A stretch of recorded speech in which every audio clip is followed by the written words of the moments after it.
Darhaqiqat ta'lim tizimidagi har bir yangilik o'quvchi yoshlarning kelajagi uchun zamin hozirlaydi. Ayniqsa, yurtimizda faoliyat yuritayotgan akademik litseylarda tashkil etilgan xalqaro ta'lim standartlari asosidagi o'quv darslari ko'pchilikka manzur bo'lmoqda. Zamonaviy jihozlangan o'quv maskani o'quvchi yoshlarning sevimli o'quv dargohiga aylangan desak xato bo'lmaydi. Hozirgi lavhamiz ana shu haqida.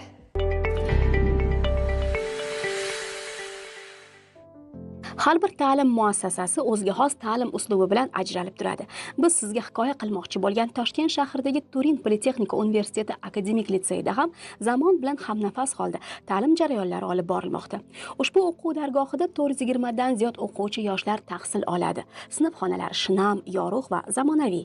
Tasvirga olish jarayonida esa barcha o'quv xonalari zamonaviy ta'lim standartlari asosida jihozlanganligining guvohi bo'ldik.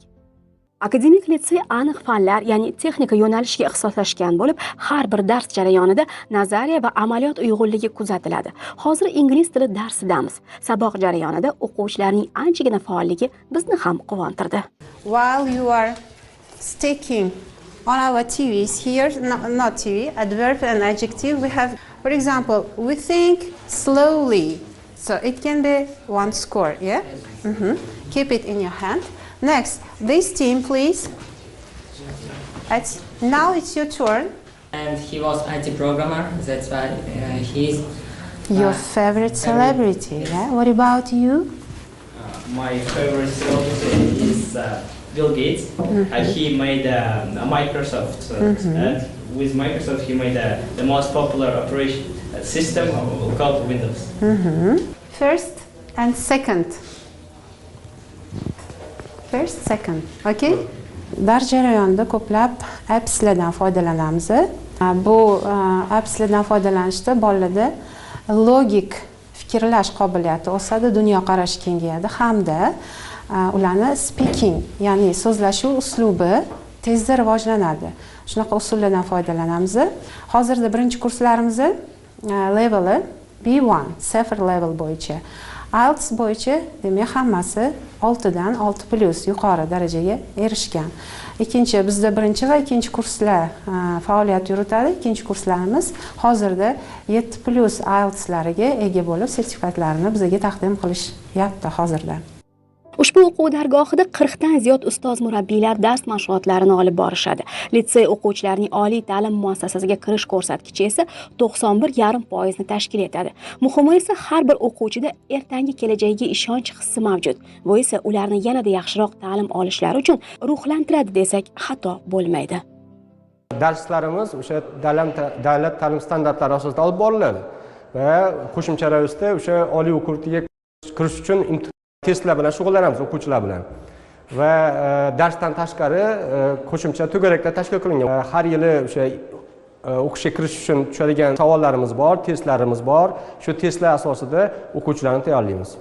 Endi matematika aniq fan hisoblanadi, ya'ni ustoz, ya'ni o'qituvchi aytilayotgan hamma o'sha darsda o'tilayotgan hamma tushunchalarni, qoidalarni agar o'rganib boradigan bo'lsa, ya'ni bu zanjir hisoblanadi. Qaysidir mavzuni o'zlashtira olmay qolsa, albatta qiyinchilik tug'iladi o'quvchilar. Agar shu hammasini o'zlashtiradigan bo'lsa, menimcha o'quvchilar qiyinchilik tug'ilmaydi o'rganishda fanni.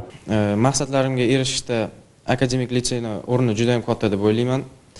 Chunki kelajakda topshiradigan oliy ta'limga matematika juda ham kerak bo'ladi va hozirda matematikani bilgan insongina zamon bilan hamnafas bo'la oladi. Hozir ustozlarimiz bilan o'zimiz ustimizda ishlayapmiz.